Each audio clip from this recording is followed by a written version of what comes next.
So today we are back in Munich and we are taking a train to Verona. So if you've been following along on our videos, you've seen we've had mostly good experiences with our train travels in Germany and Europe. We have had a couple kind of bad experiences, which I will link the videos above to those. So this train ride is supposedly very scenic, and it goes from Munich to Innsbruck to Verona, and then it continues on to Bologna. We originally wanted to do the Glacier Express in Switzerland, but since we only had a 4-day weekend, this train was a little bit closer, but still is supposed to be really scenic. So let's go see what our train looks like.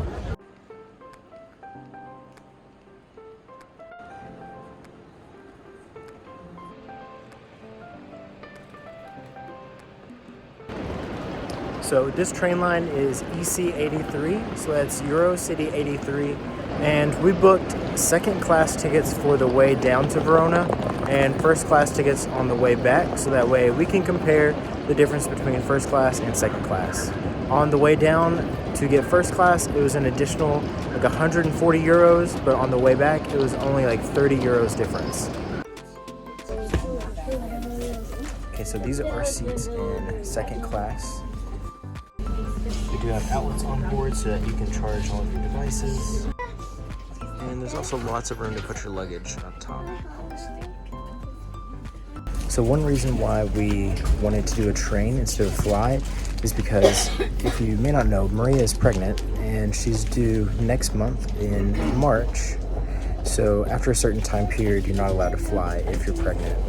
So another reason that we wanted to take this train, because it's the middle of February, and we wanted to see some really good winter alpine sights, so some good scenery, and supposedly this is a fairly scenic train, so hopefully we can get some good footage along the way.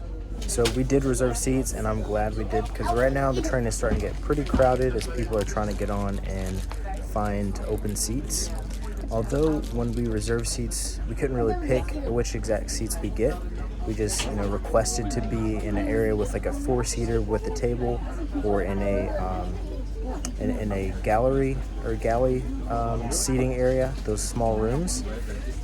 But we got 3 seats that are close to each other. One of them is across the aisle, so you can tell which seats are reserved by these white cards above the seat.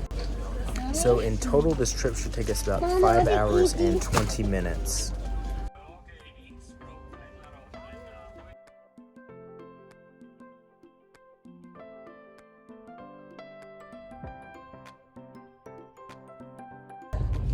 Okay, so we just crossed over into Austria and already starting to see a little bit of snow on the mountains. So we'll see if it gets even more snowy as we go south.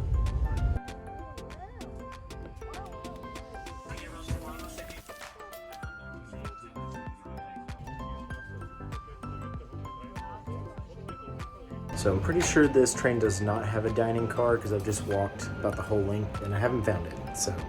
But luckily we did bring our lunch. We packed our lunch and brought snacks, and so we were prepared for that.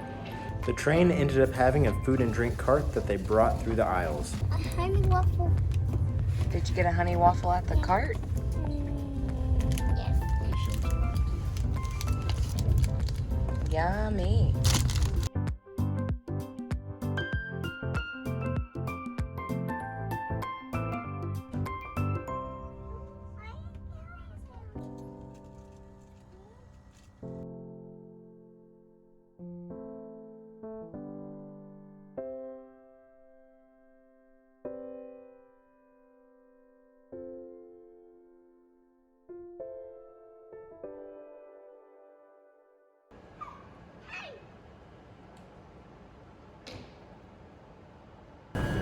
So we made it here to Verona, and we had a really good train ride. It was really good. I'm glad that we booked seats, because there were several times whenever people got on, especially at Innsbruck and Rosenheim, where people were getting on, but there weren't enough seats, so people just had to stand. I even saw people standing in the aisles and by the bathrooms because they didn't reserve seats. So I'm very glad that we did reserve seats. That is a must on these ice trains or the fast trains, that you should reserve a seat, because it would not be fun to stand the whole time. And the train was about 5.5 hours. The ride was 5.5 hours, which is what it was scheduled, so that was nice. And the train was on time, so we got here exactly whenever we were supposed to get here. And we did not get to see as much snow as we wanted to, but it was a gorgeous ride. Yeah, it was so cool to see the different landscapes going from Germany to Austria to Italy, seeing, you know, the green meadows and then getting into the mountains and then coming to Italy and seeing some of the vineyards, and just the change in scenery was really cool. We are excited to check out Verona this weekend, and I am super excited to sit in first class on our way back. Our time in Verona included visiting the famous Verona Arena, seeing people dressed up in costumes for Carnival, and enjoying some free pasta to celebrate. We also got to visit some of the beautiful cathedrals and sites, and lastly trying some delicious focaccia sandwiches, freshly made pasta, and of course gelato. So we just had a great few days here in Verona, and now we're gonna head back to Munich, and this time we're on first class. So we'll show you the differences between first and second class, and hopefully we have a nice day for the train ride. Yes.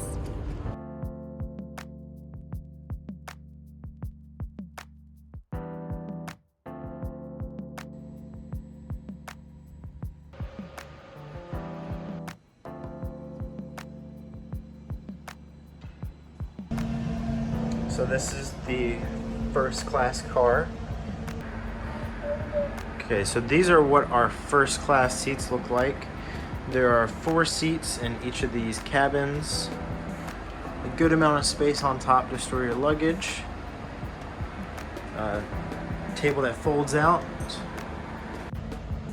So we did reserve our seats, so these are our seats that are reserved. For some reason, whenever I booked the tickets, it did not get a seat for Griffin. I think that's just because he's considered a kid, so they don't necessarily have to have a seat reservation. But luckily, there are 2 seats in this cabin that are not reserved, so he'll just take one of those seats. So each seat has its own outlet, has a table that folds out, and the seats can recline like this. And they also have these tables that can come out for whenever you are eating, put your food and drink on. So this is nice that the seats do lay back, so hopefully Griffin can be able to get his nap.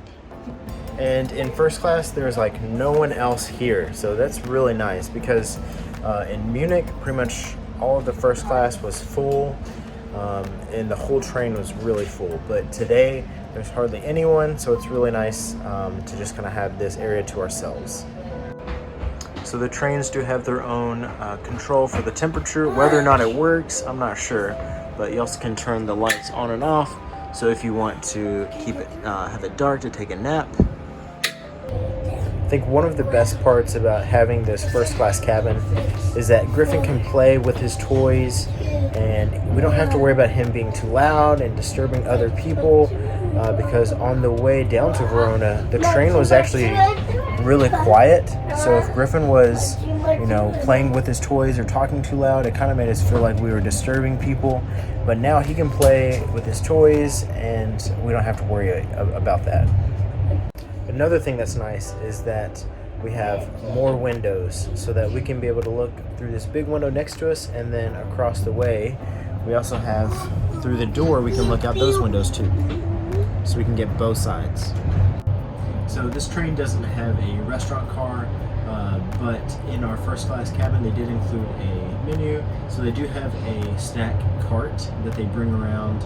So they have, you know, different sandwiches, pastries, things for kids like fruit pouches, and lots of different drink choices. So coffee, tea, espresso, soft drinks, even alcoholic drinks and beer. So it is pretty neat that they do have some snacks and drinks on here also. So the train ride from Bolzano to Verona is just filled with vineyards everywhere on both sides of the train track.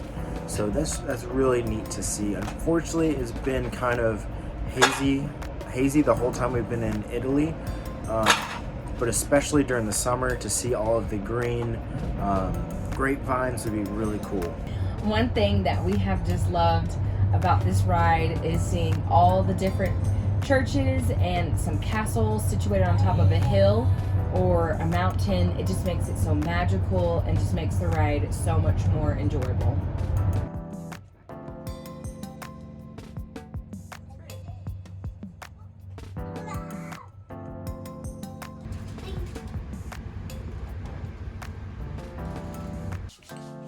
So now we're stopped at Brenner, and this is the Brenner Pass.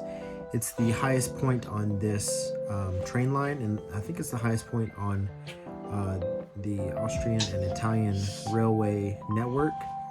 But this is a very important place where cargo and stuff from Northern Europe would come down to Southern Europe through this pass, because this is the lowest pass that you can be able to travel through the Alps, in this particular part of the Alps. Also on March 18th, 1940, Hitler and Mussolini met here at the Brenner Pass to celebrate their alliance between countries.